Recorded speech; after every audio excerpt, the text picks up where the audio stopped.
Hello, Burlingame history fans, and thanks for tuning in to Burlingame. It's a small town presented by the Burlingame Historical Society. My name is Mark Lucchesi, and also known as Mark at the Mic. Today, my guest is John Crosby, whose last name happens to be on the big white building on Park and Peninsula Avenue, known as Crosby and Gray Mortuary. John is going to speak about the history of Crosby and Gray, share some stories, and if we have time, talk about the mortuary industry in general and some of the changes he has experienced over the years. I'd like to introduce my guest and friend, John Crosby. Cros, thanks for coming by the house today and sharing memories and history of Burlingame. Mark, it is my pleasure. My family goes back to 1919, so there's a lot of different Crosbyisms that will be coming out. So I'm sure we've got a lot to talk about. So I hope you're comfortable in my makeshift recording studio, which today happens to be the dining room of our home. So let's hope the audio is clear and we're not invaded by my wife, Kathy, and her friends. I like Kathy, so she can come down anytime she wants. Okay, thank you. So John, really here, before we get into the history of Crosby and Gray, can you tell our listeners what you are currently doing and how you were named the Ambassador of Goodwill at the Cypress Lawn Mortuary in Colma? Well, Mark, this is the first time I've heard that. It's on the website. Yeah, it is on the website. I guess I don't look at it much, but Okay. Maybe that's kind of like putting me out to pasture. Maybe so. But I will live up to that. And I really don't know. I mean, Goodwill means, I'm in the community. I go to the Italian Catholic Federation. I go to the Russian Church. I go to OLA. I go to St. Catherine's. That's all I can say. But well, you're definitely involved in the community, that's for sure. So what are you doing up at Cypress? It's at the Cypress home. I really don't go up there very much. We have meetings, every now and then. But we're like the satellites down here, and we just really haven't changed since they bought me in 2010. And so we just, I don't know how to explain it, but they just kind of leave us alone, and but they're in charge of everything, and we just try and do things like they want us to do. It's basically the same thing when my father and my grandfather and myself was there. So why don't you give me a little history of your grandfather, father, and yourself, and I know now your son Cody's involved in the business as well. Yes. Well, just to start out, my grandfather started Crosby and Gray. It was called William F. Crosby Funeral Home in 1928. And so in 2028, it will be 100 years. And God willing, if I'm still around, we're going to have a big celebration. Great. I hope I can join you. Yeah, me too. But my grandfather was William Forrest Crosby. My dad was William James Crosby, and myself, John Forrest Crosby, and my son, Cody John Crosby. There's a picture of my dad and Cody in the middle office at Crosby and Gray. And the picture of Cody's not very good. It looks like he's in the throes of hell. But they are twins. And every time I look at Cody, I see my father. Wow. So that's really, really strange. Yeah. But it's pretty cool. Yes. My grandfather was born in Crete, Nebraska in 1886, and my dad was born in Omaha, Nebraska in 1919. So when my dad was 6 months, my grandpa, my grandma Ella, my Aunt Fran, my dad's sister, followed my grandma's sister out to Burlingame and landed on Chapin Avenue, where I think their old house still stands. It's next to the Chase Bank. That would be not too far from Molly Stone's. No, and you know what? I know where Molly Stone's is. I don't go in there much because you're not there anymore. Well, thank you, John. We can leave that out. Can you release that? Do you want me to keep going?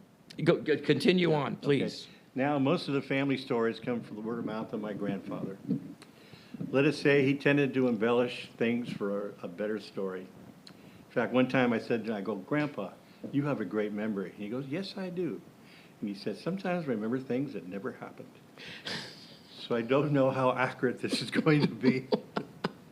Now, he told me that my great-uncle had a butcher shop on Burlingame Avenue in the 20s, where Starbucks is now. My father worked there during high school and delivered meat to the families in Hillsborough. Wow. That would be the Crockers, the Floods, the Parrots, the Mills. And so I did that when he was going to high school. My goodness. My grandfather died in 1986, almost making 100 years. I had the pleasure of working with him for 14 years. My father and my grandpa had a love-hate relationship with each other, with me in the middle most of the time. When there was tension, my dad would call me, "John, take your grandfather to lunch and don't bring him back." I go, "Yes, Father, that was my main job, and it was one of the best jobs a grandson could have." When my grandfather moved out here, his first job out here was as an importer-exporter for furniture in San Francisco. He lost his job in the crash of 1929, so he started looking for a new profession, and he was always interested in the funeral business, so he started W.F. Crosby Funeral Home in 1928. The original building was on California Drive. If you ever saw the TV series 6 Feet Under, the funeral home was a converted house with the top floor, the living quarters where the family lived.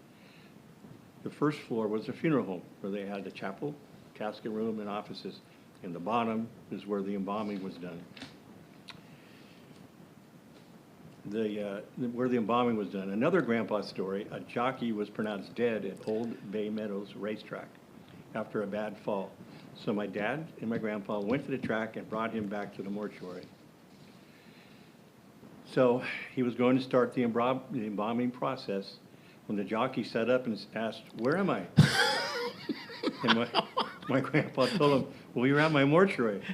He got up and started running. To this day, he probably is still running. True story. True story. True story.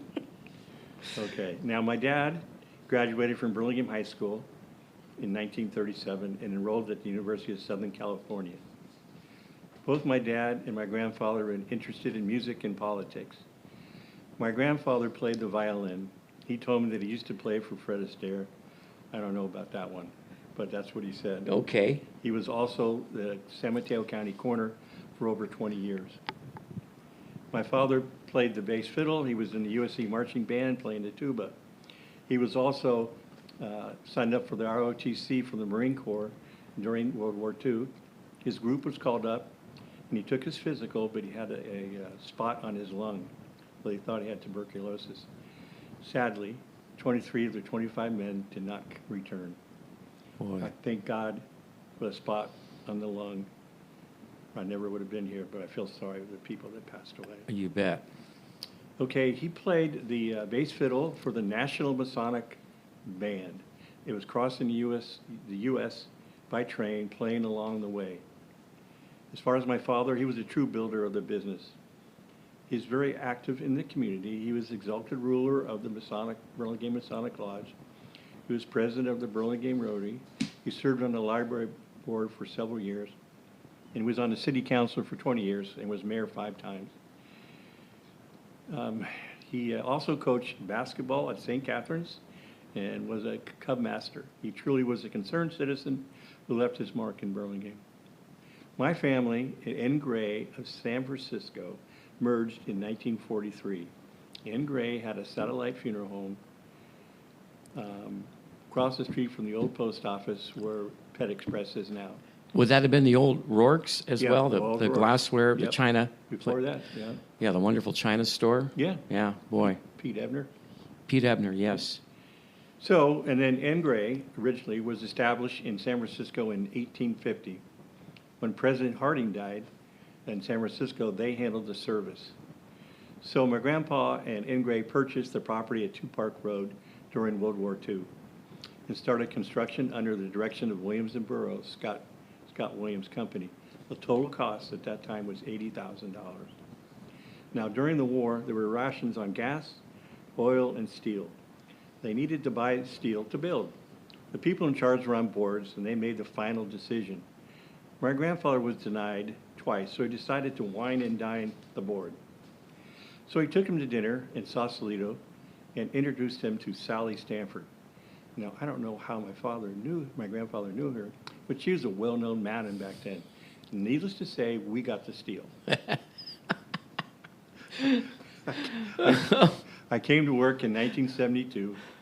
My son and I did not get the political or musical gene.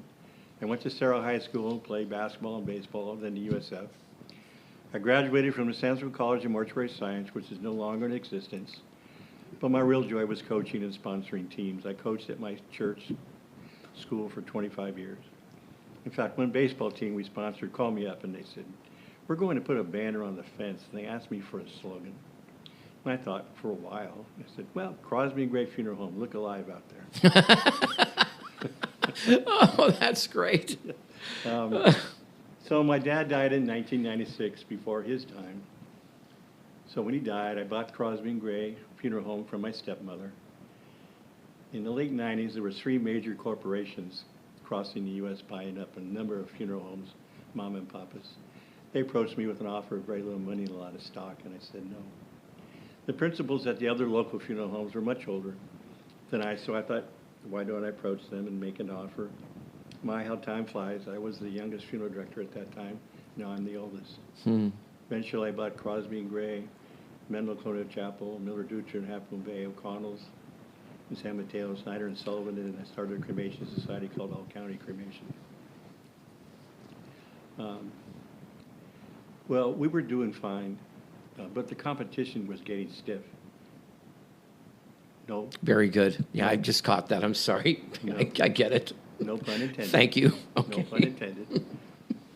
And I had been in negotiation with Cypress Lawn in Colma for a while, so I decided to sell most of the property and all the business. My son Cody came into business in 2001. He was a graduate of Burlingame High School, where he played football and is now coaching at his local church.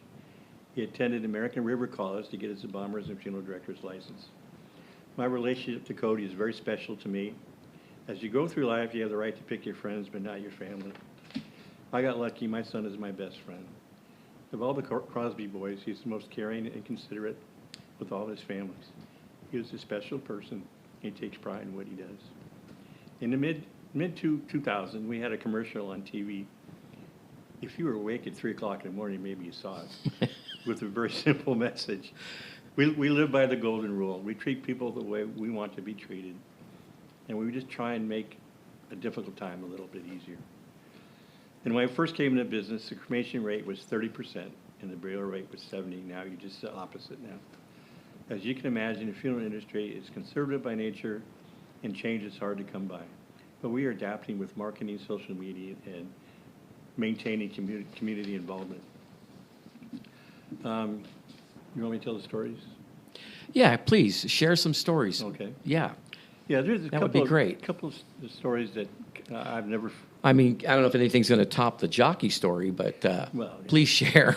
What about Sally Stankford? Yeah, well. Well, I have other things too. But there's 2 things that happened to me. It's back in the 70s and the 80s, and they just always stuck by me. And one was, okay, the couple was married for 60 years, and the husband died. And we had the service at Crosby and Gray, and then we went to the cemetery. So we go to the cemetery, do the final prayers by the minister, and we lower the body into the ground. And the lady came up to me and she goes, Mr. Crosby, are the services over now? Yes, they are over.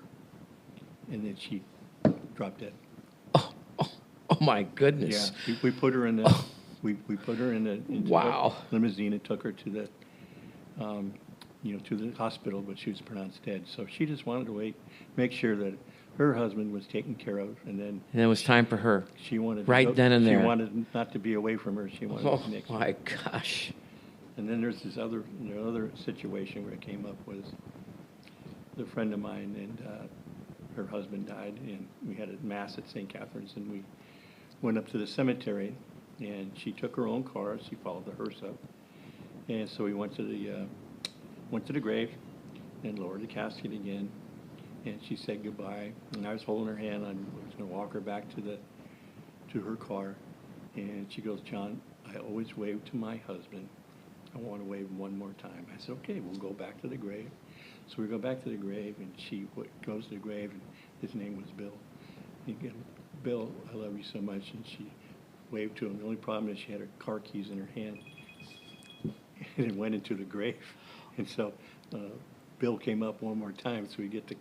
Are you kidding? Car keys, no. You had to bring the. Bring it back up. We couldn't get it out. My God. So Bill. Oh my gosh. So Bill came back one more time. One more time, yeah. Yeah. Oh my God. So, Oh Jesus. I mean, I can talk about, some questions there.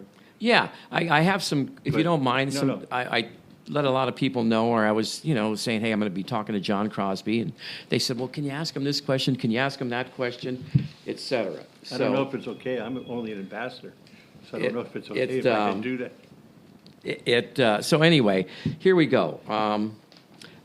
Are there education requirements to be a funeral director? Yes, recently, you have to have your AA degree, and then you have to take a state exam. It's 100 questions, multiple choice. It's a very hard question, a very hard test. Yeah. Every funeral home has to have one funeral director, and my dad was the funeral director for 30 years, and then he passed away, so I had to take the test. Yeah. And it was 100 questions, and I studied as much as I could. And you have to get a 70 to pass, and I got a 71. So after being in the business for a long time, it still was very hard to pass. Of course. And does Cody have aspirations of doing the same? Yeah. Following in the footsteps? Great. He's going to CSM right now to Yeah. get his AA degree. So another question was that was given was how old was the oldest person you buried or cremated, and maybe sadly the youngest, I guess. And Youngest of the babies, but Yeah. I can tell you, that's horrible. Families are just so devastated. I mean, Yeah. everybody's devastated, but when it's younger, that's not the proper order of things. But the lady lived on Dwight Road in Bayswater. She was 114 years old. 100. How long ago was that? I mean, how long ago was she passed? About 10 years ago. 10 years. Yeah. Wow, 114. Jeez. 114, I'll never forget that. Man. So, cremations are now more popular than burials? Oh, yeah. At the time, like I first got in, it's 49 years ago, like I said, burial was prevalent. And like when my parents got married in the 40s, they bought a house, they started a family, they bought a car, and they bought their graves at the cemetery. And my generation doesn't do that. It's all cremations. They still have traditional funerals, not as many as before, because that's when you have the cremation, you have the casket present, but it's a wooden casket. Instead of going to the cemetery, they just include everything at the church. Yeah. But cremation is going to be the big thing. The only people that don't have cremations are the islanders, the Tongans and the Samoans. Asians don't have much cremation, and Philippines. So going along the lines of cremation, somebody asked me to ask you, of course, that apparently a trend now is after a loved one passes, they take the ashes and they make them into some sort of necklace or jewelry. Are you aware of that? Or Well, I mean, I've heard of that too, but we sell jewelry. We put ashes in them. Maybe that's it. I Yeah, guess maybe yeah, that could be yeah. it. I Okay. don't know. I haven't heard of that, but everything is possible. So. Yeah. But, And you mentioned the ethnicity part of it. With the influx of ethnicity, I guess it's a challenge performing burials with all the diverse cultures now. You have to kind of know what the Asians may want, the Hispanics, the Yeah. Italians, et cetera, et cetera. And, yeah. yeah. Well, we're lucky that we have, not on a regular basis, but when we have an Asian funeral, Asian people from Cypress come down and run the funeral for us. Yeah, that's great. Because they speak Cantonese or Mandarin. Yeah. And then we have 2 people that work with us down here that speak Spanish. Yeah. My wife, Kathy, wanted me to ask you this one. Notable burials, I mean, they're all notable in our own way, but any famous people? Well, let's see, yeah, one of my dad's best friend, I used to go out to lunch with Leo Ryan, Jackie Spear at the Bit of England, and my dad. Leo Ryan was one of my dad's best friends. Yeah, is that no kidding? Yeah, and so when it happened, Guyana, Yeah.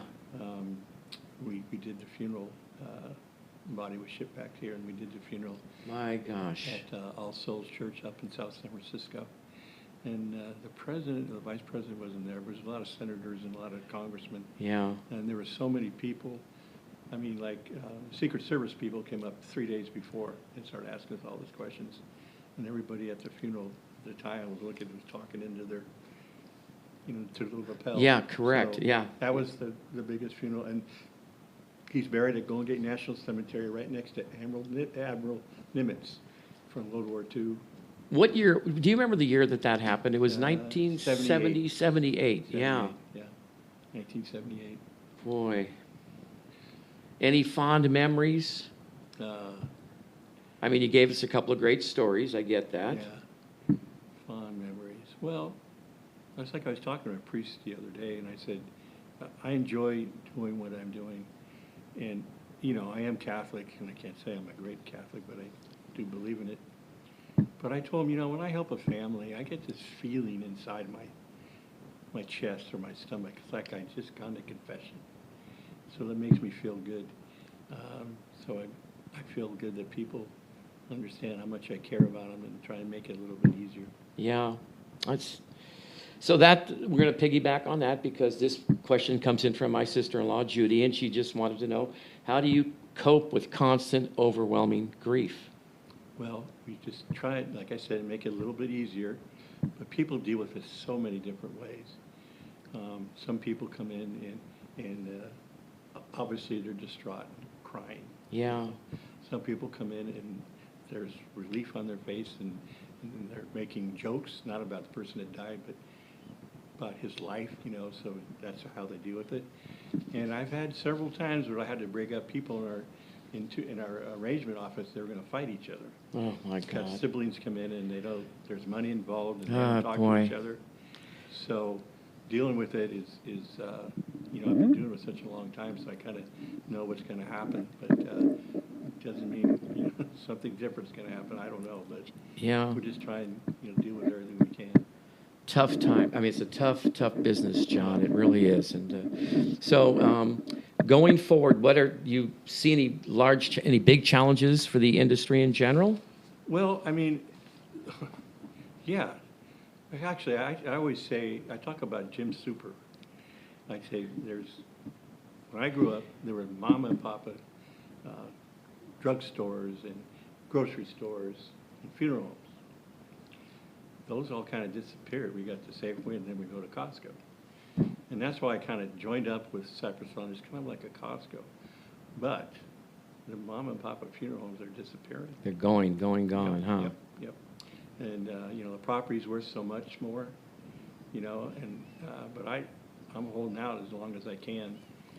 And, it's just, I always said it was Jim Super, Purity, Safeway, and then Costco. Yeah. And so we're just, that's a different business. So that's why, one of the reasons why I sold the Cypress Lawn, because when I first got into business, there was like 35 funeral homes in San Mateo County. Boy. Now there's about 8. Yeah. And, and Skylon has a funeral home, cemetery on the way to Half Moon Bay, and Cypress Lawn has a funeral home.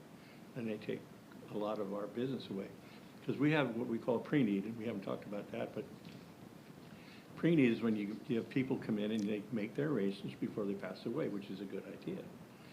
Now, I used to have 2 people working for me. Cypress Lawn's got 80 people doing that, and Skylon, I don't know how much they have. My goodness. So, yeah, it's all commission, it's all... Wow. I mean, they do it professionally and all that, but because they can afford it, and I couldn't do Sure. that. So that's where people are getting their pre-need funerals beforehand, and it's because they're being approached. Yeah. Well, John, in interest of time for the Burlingame Historical Society, so they don't get mad at me for carrying this on too long, I'm going to ask you one last question. And we all know that you played basketball at Sarah, and you still play up the street up there at Crocker with the guys on the weekends. Can you still hit the 12-foot jumper? Well, actually, I played last Sunday, and I took a 12-foot jumper, and it went 9 feet. It went 9. 12 goes 9. Oh, boy. John Crosby, thank you very much for today. I hope you enjoyed today's podcast featuring John Crosby, sponsored by the Burlingame Historical Society. This podcast is copyrighted by the Burlingame Historical Society 2021, and no part of this program can be rebroadcast or copied without permission. Music for my podcast is provided by Bray. You can hear more of Bray at braymusic.com. More of my podcast can be listened to on YouTube at Mark at the Mic. Until next time, see you around Burlingame. It's a small town.